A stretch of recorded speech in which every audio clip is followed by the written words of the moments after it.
আসসালামু আলাইকুম। শুভরাত্রি, রাতের শুভেচ্ছা নেবেন। আপনারা সবাই কেমন আছেন? আশা করি আল্লাহর রহমতে শিশির ভেজা সবুজ ঘাসের মতো সুস্থ এবং সতেজ রয়েছেন। আলহামদুলিল্লাহ, সমস্ত প্রশংসা সেই মহান রব্বি করিম আল্লাহ সুবহানাহু ওয়া তাআলার দরবারে, যিনি আমাকে সুস্থ রেখেছেন, ভালো রেখেছেন।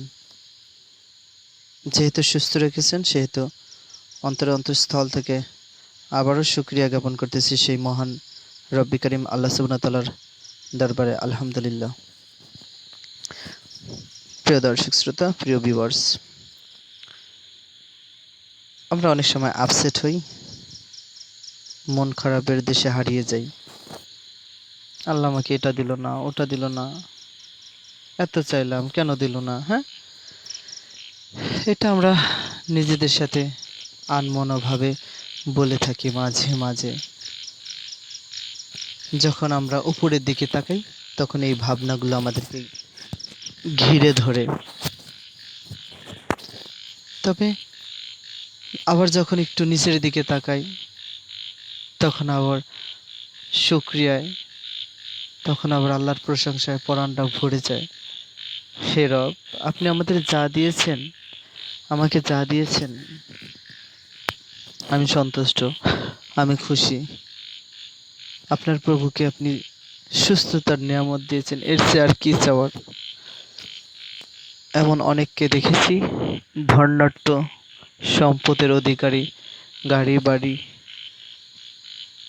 এগুলোর মালিক, যে কিনা হাসপাতালের বেডে বসে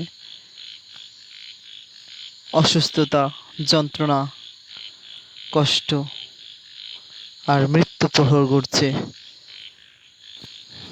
তার কাছে যদি বলা হয়, আপনার কাছে সুস্থতা ভালো লাগে নাকি আপনার সম্পদ, এক বাক্যে হয়তো বলবে, ভাই আমি সুস্থ হতে চাই, আমার গাড়ি বাড়ির প্রয়োজন নেই, আমি গ্রামে গিয়ে হয় খেটে খাবো, সুস্থভাবে থাকবো, এটাই চাওয়া। প্রিয় দর্শক শ্রোতা, এজন্য যারা আমরা সুস্থ আছি, আমরা হয়তো বুঝি না আল্লাহ আমাদেরকে কত বড় নিয়ামত দিয়ে রেখেছেন। কেউ আছেন বিদেশ যাইতে পারে না, তার টেনশনে, কেউ ব্যবসা বাণিজ্য নিয়ে টেনশনে, বিভিন্ন জন বিভিন্ন প্যারেশানিতে আছেন। একজন এমন হয় যে বিদেশ থেকে আসছে, আসার পরে দেখা যায় বিদেশে যাওয়ার আর তার সুযোগ হচ্ছে না। তখন তার বাবা মা বলতেছে যে তুই কেন আসলি বিদেশ থেকে। তারপরে শুধু এটা না, বাবা মা তাকে বকাঝকা করতে লাগলো, তুই আসার কারণে এখন তোর বিদেশের যে বিজনেস ওটা চলে গেল, তুই না আসলে এটা হইতো না। বাবা মা এতটুকু বোঝার চেষ্টা করে না, ছেলেটা তো তাও সুস্থভাবে আসছে। এমন অনেক বাবা মার সন্তান বিদেশের মাটিতেই অসুস্থ হয়ে পড়ে আছে। কেউ আবার সেই বিদেশের মাটিতেই ঘুমের ঘরে কিংবা দুর্ঘটনায় পড়ে ইন্তিকাল করতেছেন। এমন হইতেছে তো। আমি দোয়া করি আমার প্রবাসী ভাই, যারা প্রবাসী জীবনে নিজের মাতৃভূমি প্রিয় বাংলাদেশকে রেখে, নিজের জন্মদাত্রী মা, নিজের পরিশ্রমী বাবাকে রেখে, আপন ভাই বোন, প্রিয় মানুষ, স্ত্রী সন্তান এদেরকে রেখে যারা প্রবাসী জীবনে অবস্থান করতেছে, আমি তাদের জন্য আমার হৃদয়ের সবটুকু ভালোবাসা উজাড় করে দিয়ে তাদের জন্য আল্লাহর দরবারে দোয়া করি, আল্লাহ যেন তাদেরকে যতদিন ওই প্রবাস জীবনে রাখবেন, প্রবাসী হিসেবে রাখবেন, ততদিন যেন সুস্থতার সর্বোচ্চ নিয়ামত দান করেন। আমিন। আল্লাহ যেন তাদেরকে ভালো রাখেন, হালাল রিজিক বেশি বেশি করে অন্বেষণ করার তৌফিক দান করেন। আমিন। এবং বাবা মার নিকট যেন আবার সুস্থভাবে ফিরে আসতে পারে, বেশি করে হালাল রিজিক অন্বেষণ করে আল্লাহ তাদেরকে সেই তৌফিক দান করুক। আমিন। প্রিয় ভিউয়ার্স, আমরা সবাই সবার জন্য দোয়া করব, আল্লাহ যেন সবাইকে ভালো রাখে। প্রিয় ভিউয়ার্স, সবাই সবার জন্য কল্যাণ কামনা করব। সামনাসামনি না হোক, আগে চড়ে হলেও হবে। আপনি যদি আপনার কোনো এক ভাইয়ের জন্য আল্লাহর কাছে একান্তে প্রার্থনা করেন, আল্লাহ আমার ভাইকে ভালো রাখেন, ফেরেশতা তখন বলে যে আল্লাহ তুমি এই লোককে আগে ভালো রাখো। এখন দেখেন যে আপনি আপনার ওই ভাইয়ের জন্য দোয়া করলেন আল্লাহ তাকে ভালো রাখো, অথচ ফেরেশতা আপনার জন্য দোয়া করলো আল্লাহ আপনি একে ভালো রাখেন। তা আপনি দোয়া করেছেন, আপনার দোয়া কবুল হইতে পারে না হইতে পারে, কারণ আমি গুনাহগার, কিন্তু ফেরেশতা ওনারা তো গুনাহগার না, ওনারা নিষ্পাপ, মাসুম, বেগুনাহগার, ওনাদের গুনাহ হওয়ার কোনো সুযোগ নাই। আল্লাহ ওনাদেরকে যেই দায়িত্ব দিয়েছেন ওনারা শুধু কেবলমাত্র ওই দায়িত্বগুলোই পালনে অভ্যস্ত। তাদের দ্বারা অন্যায়, তারপরে অশ্লীলতা এগুলো হবে না। সো তারা যদি আপনার জন্য একটা দোয়া করে তা তো আল্লাহ অবশ্যই কবুল করবেন। এই জন্য নিজের জন্য যদি দোয়া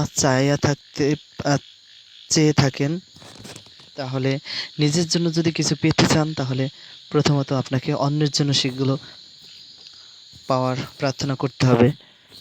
প্রিয় দর্শক শ্রোতা, ভিন্ন মত, ভিন্ন দল, ভিন্ন রাজনীতি মতাদর্শ মানেই শত্রুতা নয়, এগুলোর মাঝেও বন্ধুত্ব, এগুলোর মাঝেও প্রেম, প্রীতি, মহব্বত থাকে। আর আমাদের দেশের সংস্কৃতিতে এমন হয় যে হ্যাঁ, ও ভিন্ন রাজনীতি করে বা ভিন্ন মতাদর্শের লোক, ওর সাথে কথা বলা যাবে না, এটা ঠিক না। ভিন্ন মত মানেই শত্রু নয়, ভিন্ন ধর্ম মানেই শত্রু নয়। সবাই সবার প্রিয়, সবাই সবার উম, আহ, সবাই সবাইকে সম্মান করে চলতে হবে পথ চলায়। কাউকে ঘৃণা বা ছোট করে দেখার কোনো সুযোগ নেই, কারণ আপনি যাকে ছোট করে দেখেন হয়তো কোনো একদিন সে আপনার চেয়েও বড় হবে। এরপরে তার চেয়ে বড় কথা হচ্ছে কোনো জাত, ধর্ম বা বর্ণের কারণে আপনি যদি কাউকে ঘৃণা করে দেখেন, তাহলে আপনি আপনার রক্তকে আগে ঘৃণা করুন। কারণ যে মানুষকে ঘৃণা করতেছেন সেই মানুষের শরীরে কোনো সাদা রক্ত প্রবাহিত হয় না, কালো রক্ত প্রবাহিত হয় না, নীল রক্ত প্রবাহিত হয় না, বরং আপনার শরীরে যেমন লাল রক্ত প্রবাহিত হয়, ঠিক তদ্রূপ ওই ব্যক্তির শরীরেও লাল রক্ত প্রবাহিত হয়। অতএব আপনি মানুষ, আপনার প্রথমত মানুষকে ভালোবাসা উচিত একজন মানুষ হিসেবেই। পরবর্তীতে হয়তো ডেফিনেশন করা যাবে কোন দল, মত, বর্ণ, ধর্ম, কিন্তু মানুষকে প্রথমত ভালোবাসতে হবে একজন মানুষ হিসেবেই। এজন্য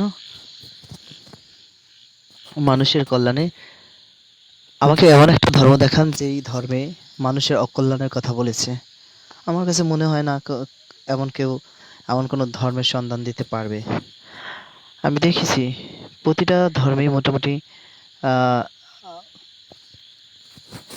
মানুষের কল্যাণে কাজ করার, হ্যাঁ, মানুষকে ভালোবাসার কথা বলেছে। ইসলাম ধর্মে সেটাকে আরো প্রাধান্য দিয়েছে। মানুষের কল্যাণে কাজ করাটাকে ইসলাম ধর্মে সওয়াব হিসেবে অভিহিত করা হয়েছে, ভালো কাজ হিসেবে গণ্য করা হয়েছে। আল্লাহর কাছে প্রতিদান পাওয়া যাবে মানুষের জন্য যদি কিছু করা হয়। প্রিয় দর্শক শ্রোতা, এই জন্য ক্ষুদ্র হলেও আমরা চেষ্টা করব যেন মানুষের জন্য কিছু করতে পারি। আল্লাহ যেন আমাদের সেই তৌফিক দান করে, আমিন। প্রিয় ভিউয়ার্স, আজকাল অনলাইনে আসলে ঢোকার কোনো স্পেস পাচ্ছি না, এমন একটা অবস্থা, সিচুয়েশন, নীতি নৈতিকতাহীনতার সংস্কৃতি চলতেছে বাংলাদেশে, সারা বিশ্বে বলতে গেলে। আল্লাহর কাছে প্রার্থনা করি আল্লাহ যেন নীতি নৈতিকতাহীন করে আমাদেরকে পৃথিবীতে বাস না করায়, বরং নীতি নৈতিকতার সাথে যেন আমরা থাকতে পারি যতদিন এই পৃথিবীতে বেঁচে থাকবো। আল্লাহ যেন আমাদেরকে নীতি নৈতিকতা এবং সদাচরণ নিয়ে বসবাস করার তৌফিক দান করেন, আমিন।